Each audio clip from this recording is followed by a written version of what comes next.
Good morning, beautiful, blessed family. I want to say annoyed, but I'm really not annoyed. I expected what happened to have happened.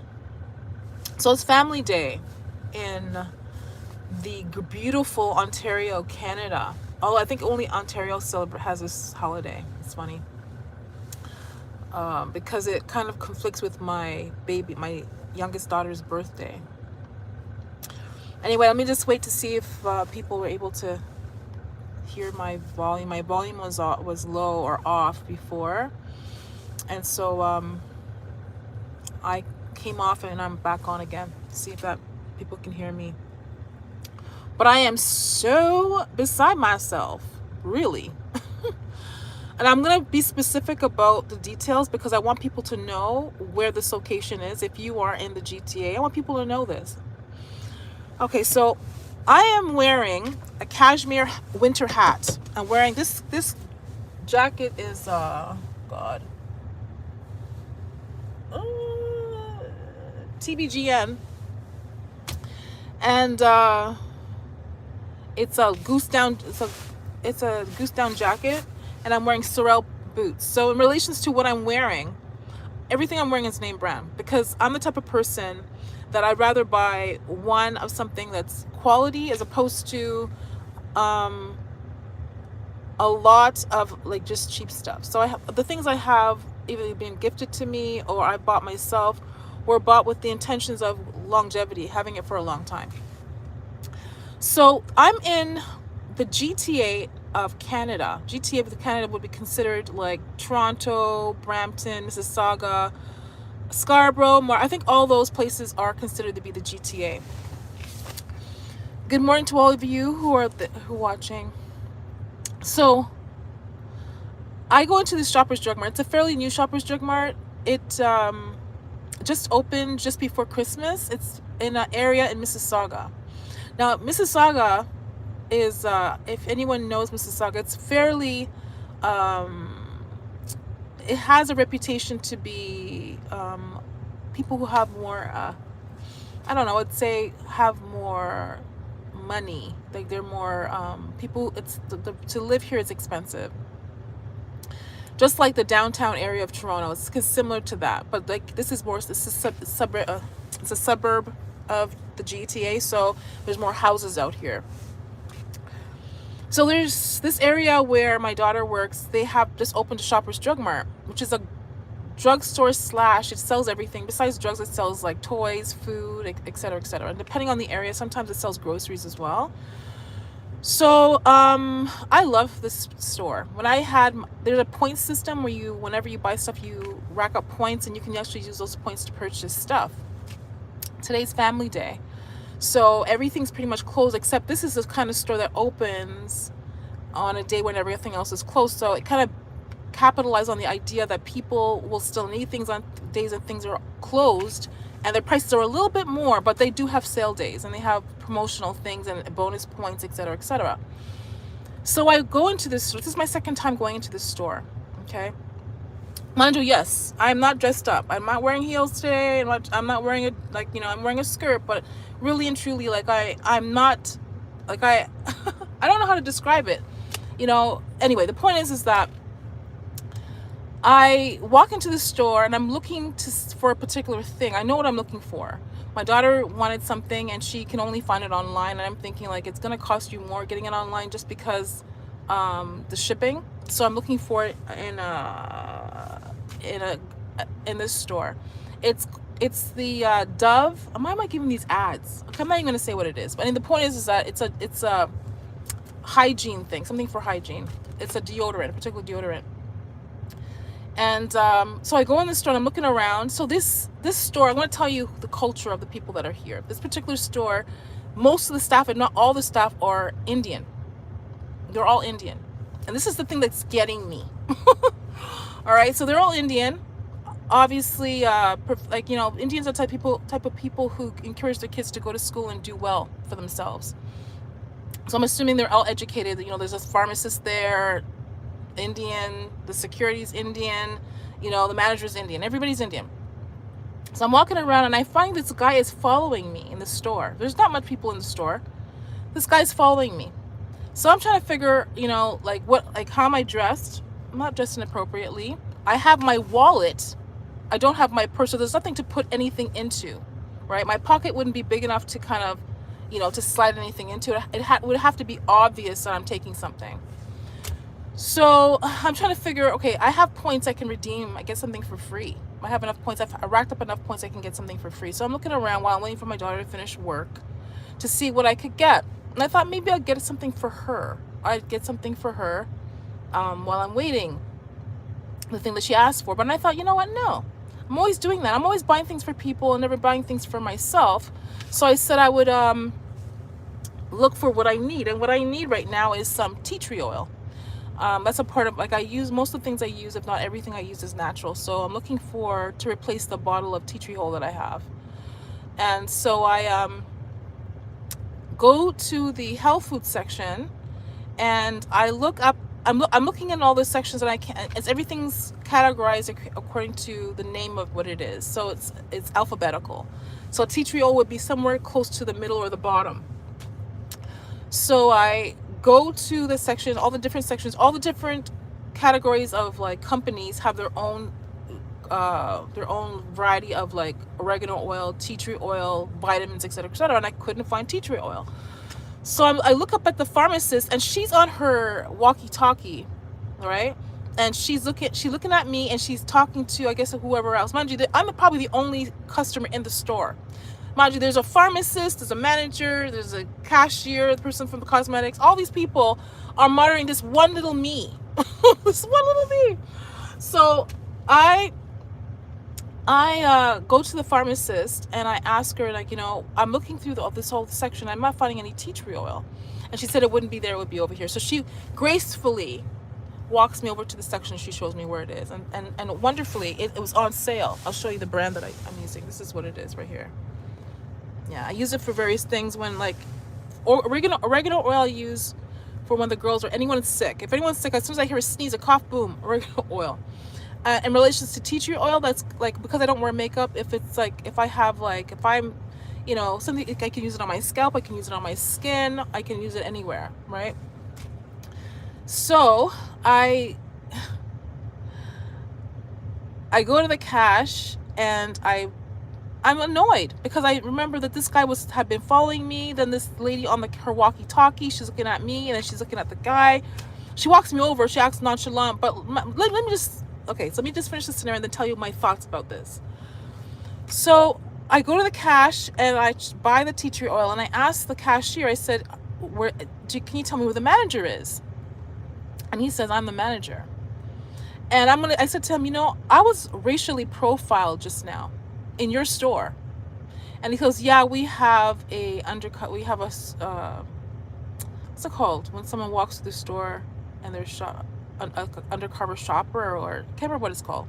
Why can't I think right now? He just said the term and I know what the term is. Anyway, I said, yeah, but I said, so what would I have been doing to evoke that type of profiling? What is because I'm of color? What did I do that required him to follow me around the store and to get all your staff involved in, like, watching me? And he smiled and he says, yeah, I'm sorry about that. But he's not sorry about that. He's not sorry about that at all. So I wanted to make it a point to kind of point out the area in which it happened for those of you who are on the GTA. For that, because he said he was sorry, but he didn't seem sorry at all. He just seemed as though this is what they do. Now, mind you, these are people who come, like, people of color have been here before they got here. Like, my parents immigrated here in the 60s. And, and I'm not saying being here first makes a difference. All I know is that I had a conversation with my mom in relations to how people of color are being treated. And she keeps saying that things are going to change. They're not going to change. I keep talking about Deuteronomy and the curse associated with the people of color being disobedient, right? And unless they repent, they're going to continue to experience what Deuteronomy says that black people are going to experience. Black people are the true Jews. Black people are the ones that are clearly being described in Deuteronomy in relations to people who would be cursed at this time. So I had no plans on coming on doing a live today. Today's family day, but I was so annoyed. I was so annoyed by their nonchalant attitude about it, and the fact that it doesn't matter. I mean, I guess if I was dressed up, if I was wearing like my clothes, I was going to like work, like my heels and stuff, that it might have been different, but it might not have been. The point is that being a color, especially the way the media has portrayed us, you know, being gangster, girls are hoes, guys are pimps, you know, like, and the way that we have willingly embraced this thing, people are not going to respect us. They're not gonna respect us. And honestly, really and truly, my mom, she's living in a fantasy land to believe that because we are more educated now, because people of color have embedded themselves in positions of influence in society, they're doctors, lawyers, teachers, that we're not going to be racially profiled. I was so annoyed when I had this conversation with her, that she has three daughters and a son who are all professionals, who have had experiences with this, and still are treated inappropriately. Jesus is the only, absolutely, and I believe that this is why a lot of the people who have been chosen for this time are of color, because some of us have gone through experiences, like I personally have gone through experiences where I've been disrespected, like I was today, like racially profiled, but not only by people of other races, but my own culture, because people of my background, whether it be African, West Indian, or whatever else, see us, people who are of color, and assume that we need to be these gangster, these baddies, these like this, that. And because I'm looking a certain way, if I full figured or whatever, I must be a hoe, I must be a this, I must be a that. Totally buying into this idea that people have of us, buying into it so that other people will buy into it. I'm so annoyed about what happened today. They just got here. And they're disrespecting us. They don't know that I had to speak. When I spoke, then he realized that, you know, I'm not some kind of like, you know, I actually have some intelligence, and that I expect to be respected. But it doesn't matter. It doesn't matter. What I need to do is to concoct some kind of plan in relation to how to treat people who treat me disrespectfully just because I'm a colored person. I did nothing wrong. And really, I usually, when I have a friend that we meet up and we have coffee and stuff, and sometimes this friend will say, like, why are you so dressed up? And I don't really feel dressed up. I just really believe and feel that because I'm of color, that I need to always present appropriately. I think going out in a bonnet, going out like, you know, like you just roll out of bed, even though we should have a right to do that, based on how everything is kind of set up for us, is not going to serve us well. It's not. Because like I said, this is a cashmere hat. This coat is a $400 coat. I didn't pay $400 for it. I bought it at Winners. So I pay like, I say about half of that, but I felt it wasn't, and I bought it like, I don't know, maybe 4 years ago, and it still has served me well. It's beautiful, it's warm. I rarely wear it because I get so hot so easily. And my boots are Sorel. If anyone knows Sorel, they're a name brand. Mind you, no one knows how I got the stuff. They don't know that I go to clearance wax. I buy things at thrift stores. You know, like the thrift stores will get a lot of things brand new. And you know, if you're not ashamed, I'm not ashamed to do that. I'm not stealing anything. I am so annoyed. Hi. Happy Family Day. Well, Family Day here, it's Family Day here, not in Canada, but in Ontario, Canada. So mostly everything is closed today. There are 2 malls that I know of 3 that are open today. For those of you who are in Toronto, Square One is open in Mississauga. I think Pacific Mall is open. That's in Scarborough, and Bramley City Center should be open as well. That's in Brampton. Happy birthday! Whose birthday is it? It's not my birthday. Anyway, it's a day that I guess I can't remember which premier it was, decided that we needed a day where families could come together, and I think a lot of people should do this. Where families come today. Yes, thank you, darling. This is a genuine question. How do you know people treat you badly based on the color of your skin? I have people treat me badly too sometimes, but I never associated it with the color of my skin. Okay, so this is how I believe that. Okay. First of all, I described how I dressed, and remember I said I was a professional, so I worked in the school board. So I know I know what I present like when I put my clothes on. I know what I'm presenting like. I believe that, first of all, I was the only person, pretty much the only person in the store, and there was other people in the store, maybe two or three people. There was 3 people at the cash that were white, that came to the cash that were white, and a person who she looked like Filipino or something. I love you too. So I think the gentleman who was the person who was working in the store was doing his job, but I think that he was encouraged to follow me and not anybody else. There may be maybe two floor walkers, I think that's what they're called, and he followed me. Now, how do I know if I followed me? Because everywhere I went, he was there. It was so obvious to know who the floor walker was. And not only that, the pharmacist, when I went to look at her to see where to ask her, like I was looking for the pharmacist to find out where the tea tree oil is, because in Walmart they keep the tea tree oil behind the counter.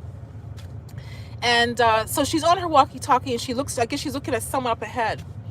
And I kind of figured who the manager was when I got to the cash, because when I got to the cash, he was the one who was smiling up with a lot of the people, the staff that were there. When I went to the cosmetics section, he was there. When I went to the cash, he was there. It was almost like he was, I'm thinking to myself, how much could I have taken? Like, even, let's just say I was a thief, right? I had no bag. This is my wallet. This is my wallet right here. So I can't put anything into this. I had no bag. My bag, mind you, if I brought it with me, it would have been worse, because my bag is huge. This is a Matt and Nate bag. My daughters bought it for me for Christmas about 4 years ago, because so they know that if I'm going to have something, I'm not going to buy a lot of bags, but if they're going to get me something, it's going to be quality, and I'm going to take care of it. That's my thinking. So that's the reason why I thought that I was being roasted full, because there was other people in the store, not a lot, but where I was, there was always someone there kind of watching me. Yeah, it was annoying, and it's unfortunate that and I'm not saying he treated me badly, but I think that if someone's watching you, you know, okay, so what's your opinion?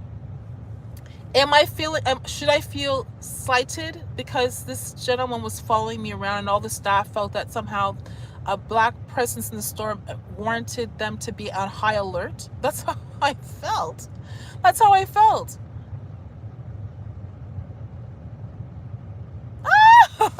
I'm racist. How am I racist? You know what? You're ignorant. I'm calling attention to something that people should really hear. People need to hear their experiences. You know what? I think that if you're when I was in the board, I used to teach about isms, racism, ageism, like even weight. There's different isms out there. I'm not going to feel bad about announcing this. There's something racist about people are so ignorant. I'm telling you my experience, and you're calling me racist. If you feel I'm racist, you can go along, okay? Because I'm going to always speak on this. If someone's treating my daughters badly because they're young, I'm going to speak on that. If someone's going to treat someone badly because they're old, I'm going to speak on that. If someone's going to treat someone badly because they're female, I'm going to speak on that. I have spoken on this. As a female, I've learned to be able to fix my car, change tires, change batteries, because when I go into a garage, people may not see color, but they see my gender. That's for sure.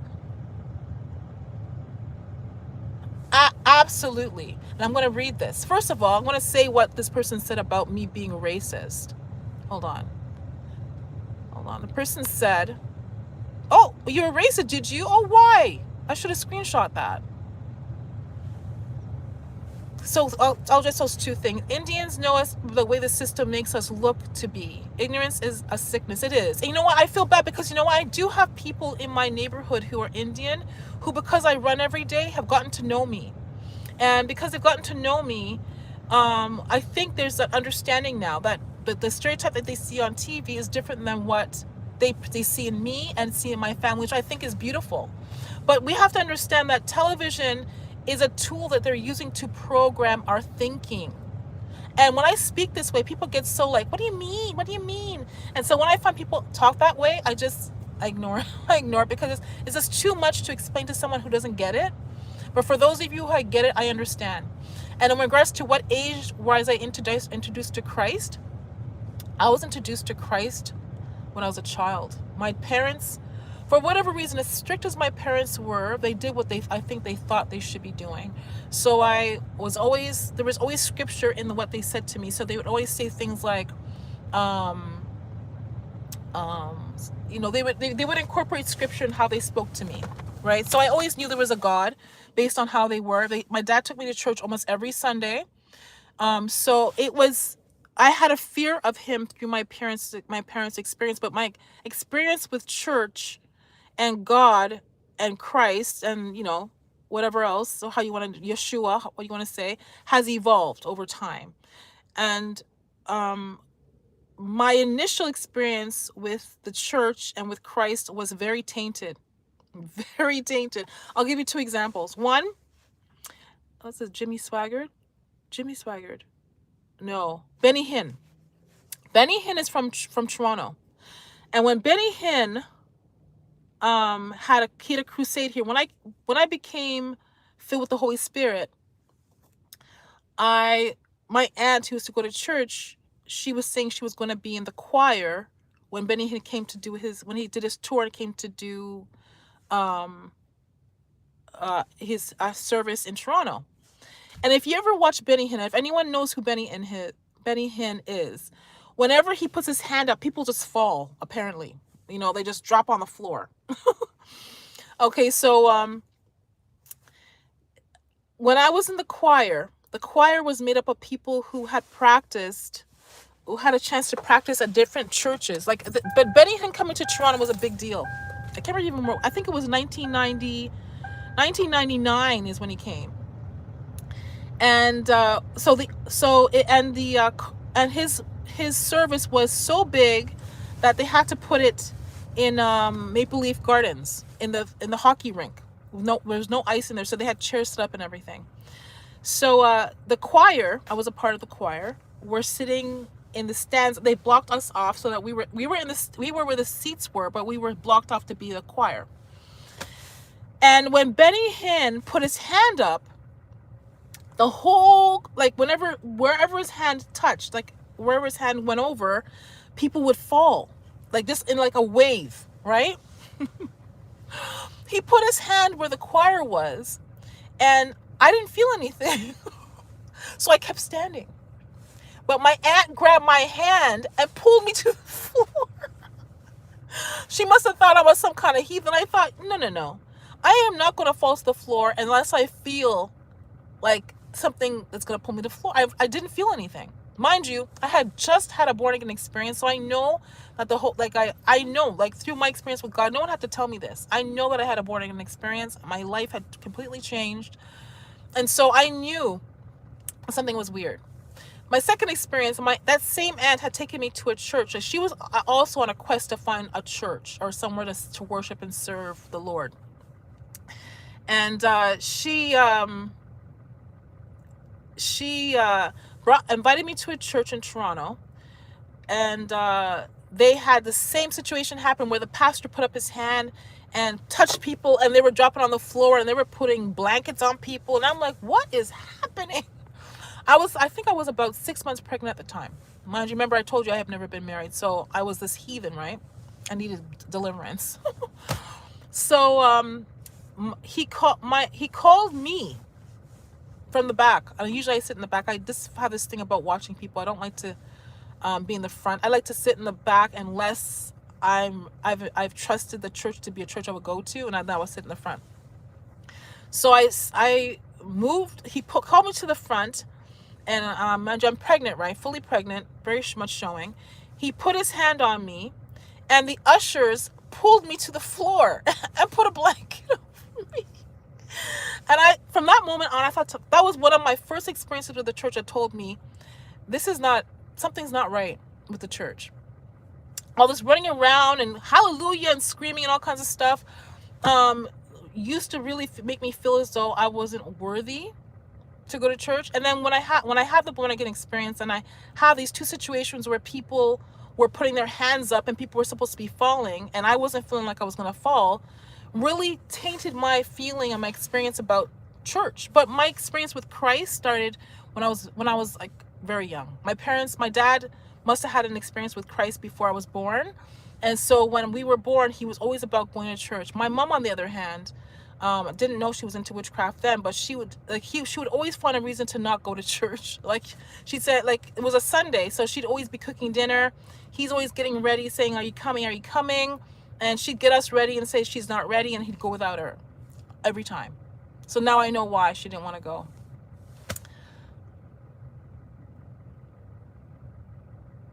Yeah, so Yeshua of the Bible and Yeshua of today's world are quite different. Yeah, it's unfortunate because that's why we're going to have the 3 days of darkness, because the church as we know it, not only are they not representing Christ or Yeshua as we know him, but they also are headed by warlocks and witches, and they know it. A lot of these churches are doing what they're doing for money. And someone who actually has a true born again experience, who walks into a church, they are marked, because people who are into witchcraft know that people who are truly for Christ are for Christ. I walked into churches and have been bullied.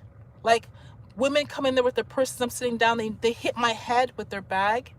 I am like, people come in there that are like, they say that they're Christian and are clearly practicing black magic. I'm feeling like the intensified like physical attacks.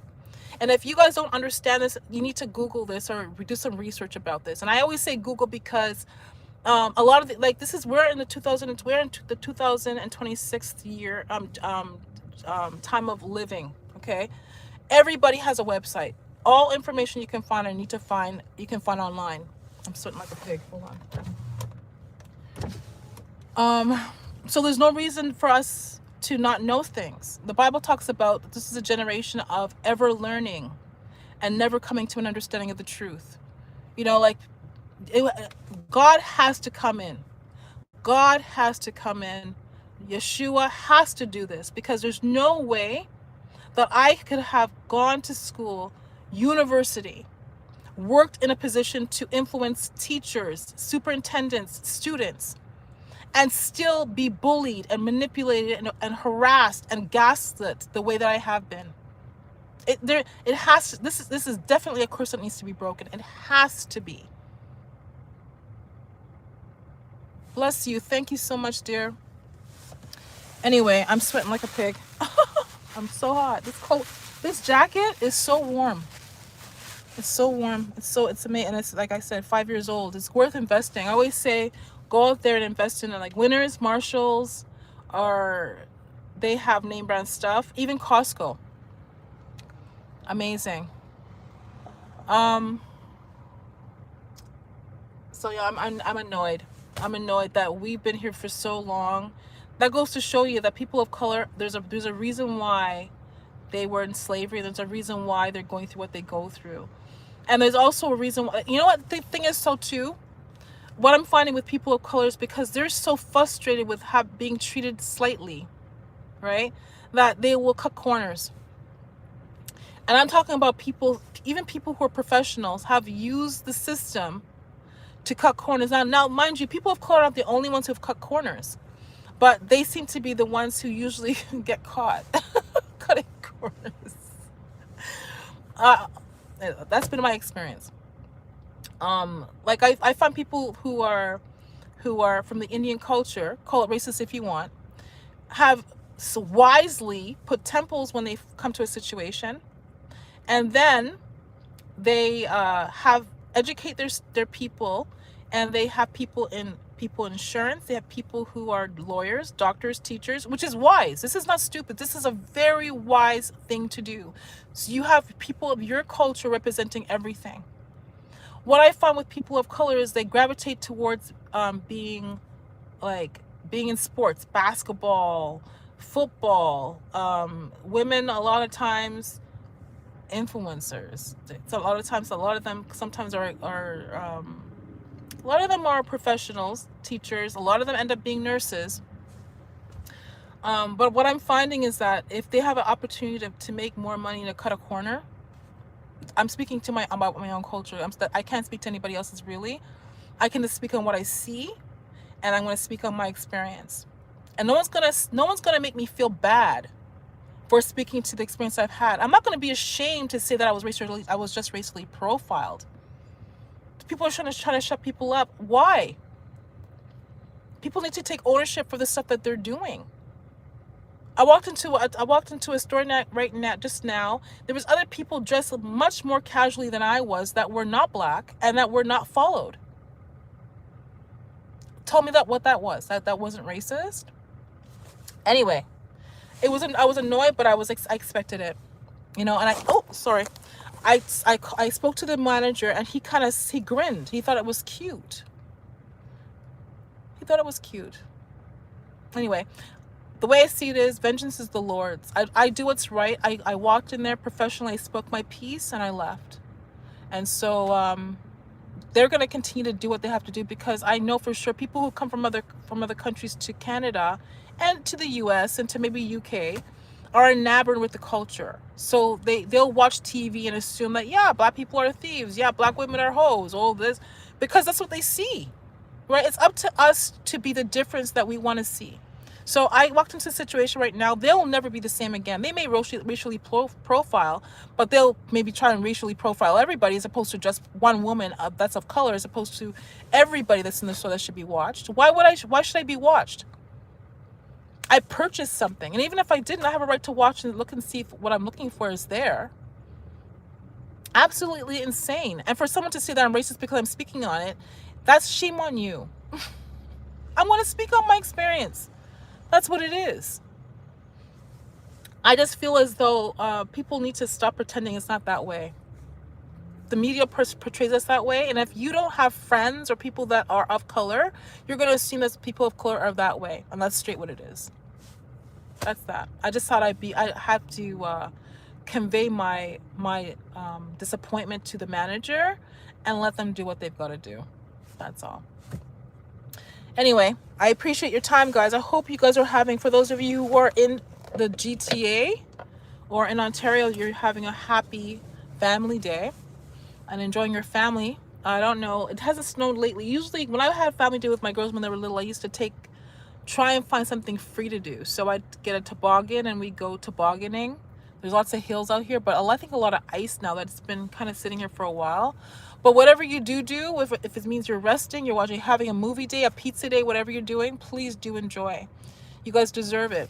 Life has been fairly rough lately, especially for those people in the US. Bless you. Love you, family from Kitchener. I've been there a lot of times. Kitchener. I'm trying to remember exactly what my experience was there in Kitchener. Because some places you'll go, like I remember going to Markham with my kids because I love dim sum. Dim sum is authentic, I would say authentic Chinese food. People that are who are embracing trying different people's cultural foods would know what dim sum is. So I've been to Markham with my girls to try dim sum in Markham because a lot of people who are Asian live there. And this is not racist, this is what it is. Let's get over ourselves. And they sat me down, me and my girls sat, and they could tell you the same story. We sat there for about 45 minutes. We had to leave. No one served us. They wouldn't be caught dead serving people of color. Now that makes me racist. Well, that's unfortunate, but that was my experience. Anyway, I've had positive experiences in Kitchener. I've had positive experiences in Curtis, which is pretty far out there. Where else have I been? I had a terrible experience in, Caledon. God. Anyway, my purpose or my thinking for this Black History Month / Valentine's Day / Family Day was to share positive experiences of people of color. I'm going to tell you that you could call it racist all you want, but there's a young gentleman named Zachariah Thomas And I've been posting his information on my page, on my Facebook page, my Instagram page. He was 17 when he went to the shark show, and he advocated for $100,000 to start his own hockey stick brand. It's called, I think it's called, oh my God, Swift Hockey is his brand. And the reason why I chose to do this, and I'm glad I did, because there's a lot of young people who have broken curses in their lives. And because they have broken curses in their lives and they have been the change in their family line, they're targets. So he's had to have lawyers. He's one of the top 30 in Forbes, the top 30 under 30. And his story is remarkable. Google him, Zachariah Thomas. Also, too, there was another young lady of color who was a skater. She's a figure skater who was constantly being gypped. Her what's it called when your technique was polished? So she got high marks on her technique, but was docked on her creativity. And so I think I want to see if I can find the video and put it under this live. She was docked for her creativity, and so another woman from another country, this is for the Olympics, got the top, is it the Olympics? I'm going to find the clip and put it in here because I can't remember how it went. I think I'm mixing stories. But the point is, she has been competing in figure skating for a while and has been notably been docked, and she believes it's because of her color. And no one can, I don't care what people are feeling who are not of color. They can call it racist all you want, because I think that's a gaslighting, intimidating tactic to make people not speak their truth. And I'm going to consistently speak my truth, because people need to hear what's true. There's been a lot of people in other cultures who have been wonderful to me, and I therefore wonderful to them, because love is love, and love supersedes culture. When the Lord is in a person, whether they serve him or not, it's evident in their behavior and their actions towards people. So I'm going to consistently acknowledge when people are positive, right? But when someone treats me poorly, obviously because of my color, I'm going to say that as well. Anyway, I appreciate you guys so much. I support your support. I'm still in the running for this health and fitness thing. Like I said, I don't expect to win anything, so I'm not even going to force it. But it's still going on. But like I said, I appreciate you guys all who have supported me so far. I do believe what the Lord wants. Everything I do, I believe is God's will. So whatever happens is God's will. I know that whatever is going to happen with me is going to draw people to Christ. Whatever is coming for me, and I know there's something coming, is going to draw people to Christ. And this is what I want. So this is why whatever happens with Miss Health and Fitness, I'm glad that I was in the running for it. I'm glad that people are enthusiastic about being healthy and understanding the relations between my health and fitness journey and my relationship with Christ, because they are intertwined. And I appreciate all the support I've had, and for the haters as well, that's fine. But the days of me caring what people think about me are so dead. Those days are so long gone. But I do appreciate you. Those who love me and those who do not, I still appreciate you. All right, guys, remember, you are made marvelous. You are a special, unique generation created for this time. You're not a mistake. Be wise, be vigilant, do your research. Don't just buy into anything that people tell you. There's beautiful people in every culture. There's beautiful people who are Indian. There's beautiful people who are Black, Chinese. I met quite a few of them, very beautiful men and women of various cultures. So, oh yeah, okay. Amen. I appreciate your support. I do. I really do. I can't emphasize it enough in every way, shape, and form, because I don't have a lot of support from the people that are around me, and that's biblical. I expect that. But you guys have shown me that there's love and beauty in all different cultures and people, and I so appreciate you. All right, guys, I love you. Until next time, guys, be blessed. Enjoy your family day.